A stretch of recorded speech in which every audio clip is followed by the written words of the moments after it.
ये कहानी है एक ऐसी लड़की की जो हर रात ठीक 12 बजे अपने घर से गायब हो जाती थी। दरवाजे बंद, खिड़कियां बंद, फिर भी कोई उसे रोक नहीं पाता था। सुबह होते ही वो वैसे ही अपने बिस्तर पर मिलती, जैसे कभी कहीं गई ही ना हो। घर वाले परेशान थे, पड़ोसी सहमे हुए, मगर किसी को नहीं पता था कि आखिर हर रात उसके साथ ऐसा क्या होता था। नरगिस एक आम सी घरेलू नौकरानी थी, मगर उसकी खूबसूरती ने मोहल्ले में एक अजब सी हलचल मचा रखी थी। उसके लंबे घने बाल और चमकती हुई आंखें किसी को भी पलटकर देखने पर मजबूर कर देती थी।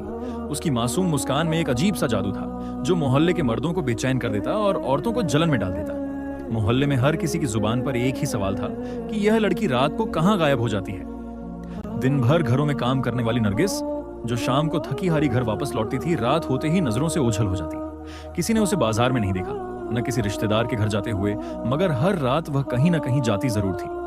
मोहल्ले के मर्द उसके हुस्न के दीवाने थे। रोजमर्रा के कामकाज के बहाने उसे ताका करते, कोई पानी का गिलास मांगता, कोई रसोई में मदद के बहाने उसे बातों में उलझाने की कोशिश करता। मगर नरगिस की आंखों में एक अजीब सी संजीदगी थी, एक ऐसी संजीदगी जो दिलों में सवाल पैदा कर देती। औरतों को उसकी खामोशी से चिढ़ थी, वे उसे किसी चालाक शिकारी से कम नहीं समझती थी। वे हर जगह उसके खिलाफ बातें करती, चुगली करती, मगर नरगिस किसी की बात का जवाब न देती, बस एक रहस्यमयी मुस्कान के साथ खामोश रहती। ये रात भी एक आम रात जैसी थी, मगर आसिफ के दिल में एक जिज्ञासा जन्म ले चुकी थी। वह कई दिनों से महसूस कर रहा था कि नरगिस रात के समय कुछ अलग करती है। एक रात जब चांदनी फैली हुई थी, आसिफ ने नरगिस का पीछा करने का फैसला किया। वह दबे कदमों उसके पीछे चलता रहा। उसका दिल तेज धड़क रहा था, मगर आंखों में जानने की चाहत ज्यादा थी। नरगिस तेज कदमों के साथ जंगल की तरफ बढ़ रही थी, लेकिन उसकी चाल में एक अजीब सा ठहराव था, जैसे वह किसी खास जगह की ओर जा रही हो। आसिफ पेड़ों के पीछे छिपकर उसे देख रहा था। उसे इस बात पर हैरानी थी कि नरगिस ने घर से निकलते ही एक बार भी पीछे मुड़कर नहीं देखा, जैसे उसे पता था कि कोई उसका पीछा नहीं कर रहा। जंगल के बीचों बीच एक पुरानी हवेली थी, जो बरसों से वीरान पड़ी थी। मोहल्ले के लोग इस जगह को भूतिया समझते थे, मगर नरगिस बेखौफ होकर उस हवेली में दाखिल हो गई। आसिफ का दिल अब जोर जोर से धड़कने लगा। उसने हिम्मत जुटाकर करीब जाने का फैसला किया। जैसे ही वह हवेली के करीब पहुंचा, उसे अंदर से एक अजीब सी सरगोशियों की आवाज सुनाई दी। उसने दरवाजे की दरार से झांका तो उसका दिल दहल गया। नरगिस के जिस्म पर एक हल्की नीली रोशनी लिपटी हुई थी और उसकी आंखें किसी नागिन की आंखों की तरह चमक रही थीं। आसिफ को यकीन नहीं हो रहा था कि वह जो देख रहा है वह सच है या कोई सपना।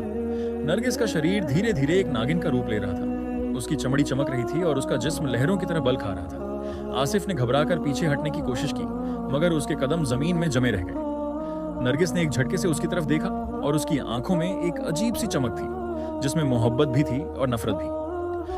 तुम्हें यहां नहीं आना चाहिए था, नरगिस की आवाज में एक गूंज थी जो दिल को दहला रही थी। आसिफ ने हकलाते हुए पूछा, तुम क्या हो? नरगिस ने गहरी सांस ली और बोली, मैं वो हूं जिसे तुम इंसानों ने धोखा दिया, जिसके प्यार को तुमने ठुकरा दिया। अब मैं तुम सबसे अपना बदला लेने आई हूं। उसकी आवाज में एक दर्द था, एक ऐसा दर्द जो सदियों पुराना महसूस हो रहा था। आसिफ ने भागने की कोशिश की, मगर नरगिस की आंखों ने उसे जकड़ लिया। उसकी आंखों में एक ऐसी ताकत थी जो इंसान को पंगु बना देती थी। नरगिस ने धीरे धीरे उसकी तरफ कदम बढ़ाए। आसिफ का जिस्म पसीने से तरबतर था, उसकी सांसें उखड़ रही थीं, मगर उसकी निगाहें नरगिस पर जमी थीं। अचानक नरगिस रुकी और आसिफ की तरफ देखती हुई बोली, तुम मुझसे क्यों डरते हो? मैं तो बस अपना हक लेने आई हूँ। तुम मर्दों ने हमेशा औरतों को कमजोर समझा है, मगर मैं तुम्हें दिखा दूंगी कि कमजोरी क्या होती है।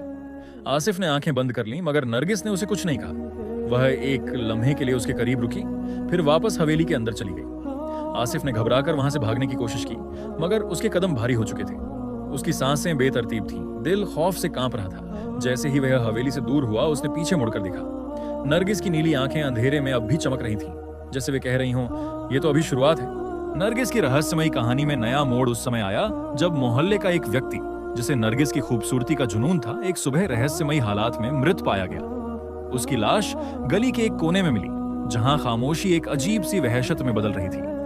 मोहल्ले वालों ने जब उसकी तरफ देखा तो उसके शरीर पर गहरे जख्मों के निशान थे, लेकिन सबसे ज्यादा हैरान करने वाली बात यह थी कि उन जख्मों में सांप के डसने के स्पष्ट लक्षण थे। आंखें खुली, होंठ अध खुले और एक ऐसी खामोशी जो चीख से ज्यादा भयावह थी। लोग स्तब्ध थे कि आखिर यह सब क्या हो रहा है। गली के हर दरवाजे के पीछे सरगोशियों का एक तूफान मचा हुआ था। कोई कहता कि यह महज एक संयोग है, लेकिन ज्यादातर लोगों को यकीन था कि यह कोई आम घटना नहीं। अफवाहें जंगल की आग की तरह फैलने लगी। कुछ का मानना था कि नरगिस में कोई रहस्यमयी शक्ति है, कुछ कहते कि यह किसी बुरी आत्मा या जिन्न का काम है। अजीबो-गरीब कहानियां बनने लगीं और नरगिस का जिक्र हर चर्चा के अंत में आ जाता। मोहल्ले की औरतें जो पहले ही उससे जलती थीं, अब खुलकर उसके खिलाफ बातें बनाने लगीं। कोई उसे बदचलन कहता तो कोई मनहूस। नरगिस जनाजे में शामिल थी और उसके चेहरे पर एक अजीब सा सुकून और गम की मिली-जुली भावना थी जो सबको हैरान कर रही थी। वह चुपचाप जनाजे के पीछे चल रही थी, लेकिन उसकी आंखों में कोई बेचैनी या डर नहीं था। कुछ लोगों ने उसे करीब से देखने की कोशिश की, लेकिन वह अपने जज्बातों को इतनी खूबसूरती से काबू में रखे हुए थी कि किसी को कोई शक नहीं हो रहा था। फिर भी उसकी खामोशी बहुत कुछ कह रही थी। रात के सन्नाटे में एक और घटना घटी। मोहल्ले का एक और मर्द जो नरगिस के करीब होने की कोशिश करता रहता था, उसे रात के समय नरगिस के साथ देखा गया। गली के मोड़ पर दोनों को धीमी आवाज में बातें करते हुए देखा गया, लेकिन फिर वे अचानक गली के अंधेरे में गायब हो गए। अगली सुबह वह आदमी भी गायब था, न कोई सुराग न कोई खबर। यह घटना मोहल्ले में सनसनी फैलाने के लिए काफी थी। फिर एक बूढ़ी औरत सामने आई जिसने दावा किया कि उसने नरगिस को अपनी आंखों से नागिन में बदलते देखा है। उसकी बात पर कोई यकीन नहीं कर रहा था, लेकिन उसकी आंखों में जो डर था वह सच्चाई की गवाही दे रहा था। वह कांपते हाथों से अपना दुपट्टा संभालती हर किसी को यह यकीन दिलाने की कोशिश कर रही थी कि जो उसने देखा है वह महज एक भ्रम नहीं था। लोग हंसते, मजाक उड़ाते, लेकिन अंदर ही अंदर सबके दिल में एक अनजाना सा डर घर करने लगा था। नरगिस के चेहरे पर अब भी वही रहस्यमयी मुस्कान थी। उसकी आंखों की गहराई में कोई ऐसा राज था जो सिर्फ रात के अंधेरे को पता था। मोहल्ले की गलियां जो दिन में शोरगुल से भरी रहती थीं, रात के सन्नाटे में एक अलग ही कहानी सुनाती थी। नरगिस के अस्तित्व में छिपी यह कहानी अब सिर्फ सरगोशियों में नहीं रही, बल्कि एक भयावह रहस्य के रूप में हर दिल में जगह बना रही थी। मोहल्ले में एक नया चेहरा आया था, एक आलिम दीन, धार्मिक विद्वान जो दूर दराज इलाकों में जिन्न और अन्य रहस्यमयी घटनाओं को हल करने की ख्याति रखता था। लोग उसे इज्जत और डर के मिले जुले जज्बात के साथ देखते थे, और जब नरगिस के इर्द गिर्द घूमती इन रहस्यमयी मौतों की बात उसके कानों तक पहुंची तो उसने इसे एक आम घटना नहीं समझा। उसने इस मामले को गंभीरता से लिया और अपनी जांच पड़ताल शुरू की। खामोशी से मोहल्ले के हर घर के दरवाजे पर जाकर सवाल करता, लोगों की बातें सुनता और उनके रवैये को परखता। लेकिन जब भी नरगिस का जिक्र आता, उसकी आंखों में एक अजीब सी गंभीरता छा जाती। धीरे धीरे एक पुरानी कहानी सामने आने लगी। एक बूढ़ी औरत जो बरसों से खामोश थी, उसने एक रात रोते हुए बताया कि नरगिस कोई आम लड़की नहीं है। वह एक नागिन है जो सदियों पहले एक कबीले से ताल्लुक रखती थी, जहां के नाग इंसानों की बेरहमी का शिकार हुए थे। गांव के जालिम मर्दों ने उसके कबीले के नाग को बेरहमी से मार डाला था, और उसका बदला लेने के लिए नरगिस ने इंसानी रूप धारण किया था। वह यहाँ एक आम घरेलू नौकरानी के रूप में रह रही थी, ताकि एक एक करके उन सबको मार सके जिनके पूर्वजों ने उसके कबीले पर अत्याचार किया था। यह राज जानकर मोहल्ले में एक अजीब सी वहशत फैल गई। लोगों के दिलों में एक सवाल ने जगह बना ली कि कौन अगला होगा। दिन के उजाले में नरगिस एक मासूम और गरीब घरेलू नौकरानी नजर आती थी। उसके चेहरे पर हया और आजजी थी जो हर एक को प्रभावित करती थी। वह खामोशी से घरों में काम करती, झाड़ू लगाती, बर्तन धोती और हर हुक्म पर सर झुकाकर अमल करती। लेकिन रात के अंधेरे में वह एक खूंखार नागिन बन जाती जो मर्दों को अपनी मोहब्बत के जाल में फंसाकर उन्हें मार देती थी। उसकी दोहरी शख्सियत ने लोगों को उलझन में डाल दिया था। कोई यकीन नहीं कर पा रहा था कि यह वही नरगिस है जो दिन में इतनी मासूम नजर आती थी। एक और रात एक नया हादसा हुआ। मोहल्ले का एक और मर्द जो नरगिस के हुस्न का दीवाना था, अचानक गायब हो गया। उसके दोस्तों ने उसे आखिरी बार नरगिस के साथ देखा था। वह उसके पीछे पीछे गली के नुक्कड़ तक गया था, जहां नरगिस ने मुस्कुराकर उसे अपनी तरफ बुलाया था, लेकिन उसके बाद वह कभी वापस नहीं आया। अगली सुबह उसकी लाश करीब के मैदान में पाई गई, जहां उसके जिस्म पर भी सांप के डसने के निशान थे। उसकी आंखें खौफ से खुली हुई थीं और चेहरे पर ऐसा तासुर था जैसे मरने से पहले कुछ नागाल बयान देखा हो। इस वाकये ने मोहल्ले को पूरी तरह खौफजदा कर दिया। लोग अपने घरों में कैद हो गए। रात को दरवाजे मकफल किए जाने लगे और कोई भी बिला जरूरत बाहर निकलने की हिम्मत नहीं करता था। औरतें अपने शौहरों को नसीहत करती कि नरगिस से दूर रहें, और मर्द जो कभी उसकी मोहब्बत में गिरफ्तार थे, अब उसका सामना करने से कतराते थे। लेकिन नरगिस के चेहरे पर अब भी वही रहस्यमयी मुस्कान थी। ऐसा लगता था जैसे उसे मालूम था कि उसके शिकार कब और कहां आएंगे। आलिम ए दीन जो इस मामले को हल करने आया था, उसने अब अपनी तवज्जो नरगिस पर मरकूज कर दी थी। वह समझ चुका था कि यह एक आम इंसान का मामला नहीं।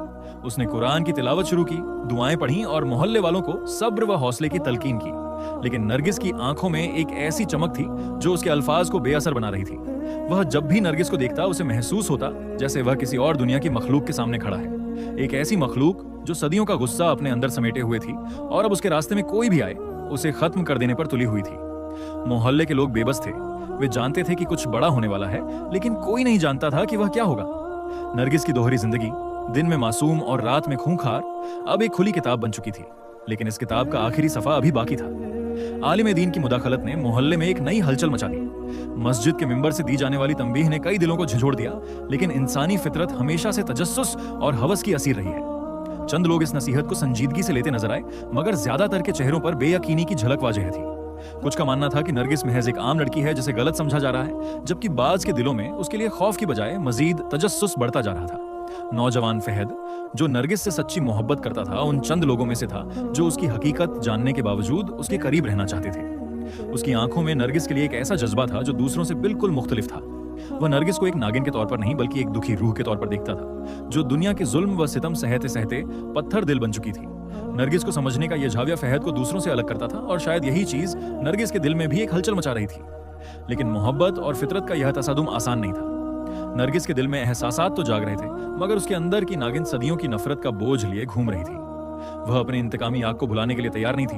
हर बार जब फहद नरगिस के करीब आता, उसकी आंखों में एक अजीब सी चमक नमूदार हो जाती, जैसे वह अपने दिल और फितरत के बीच किसी जंग में गिरफ्तार हो। आलिम दीन ने नरगिस को रोकने की कोशिश की, उसे उसके वजूद की खूबसूरती की याद दिलाई, लेकिन नागिन की फितरत अब काबू से बाहर थी।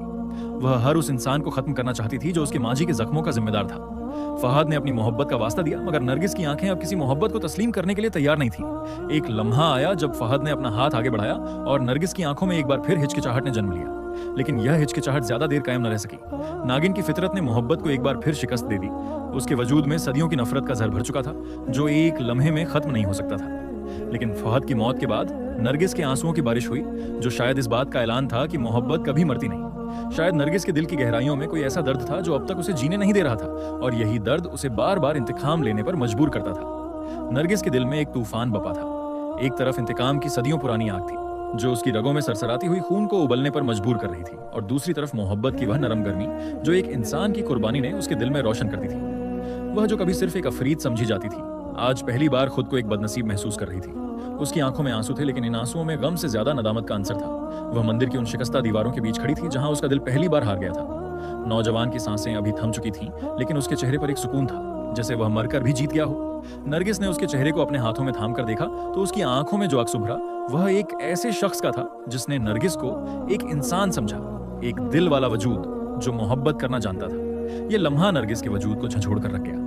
वह जो खुद को हमेशा से नाकाबिले शिकस्त समझती थी, आज मोहब्बत की ताकत के सामने टूट चुकी थी। उसका कबीला उसे पुकार रहा था, उसके बुजुर्गों की आवाजें उसके कानों में गूंज रही थीं। वापस आ जाओ, तुम इंसान नहीं हो, तुम उनके साथ नहीं रह सकती। लेकिन नरगिस के कदम जमीन पर जमने लगे थे। उसकी नजरें उस नौजवान की कब्र पर थीं, जहां उसके आंसुओं ने मिट्टी को भी नम कर दिया था। उसे पहली बार एहसास हुआ कि वह एक इंसान से ज्यादा कुछ नहीं चाहती थी। उसकी सांसों में जो सरसराती आवाज थी, वह अब सिर्फ एक शौक मोहब्बत में बदल चुकी थी। मोहल्ले वाले अब नरगिस को एक अफरीद के बजाय एक बदनसीब रूह समझने लगे थे। लोग जो कभी उसके नाम से खौफजदा हो जाते थे, अब उसकी दास्तान को हमदर्दी से सुनते थे।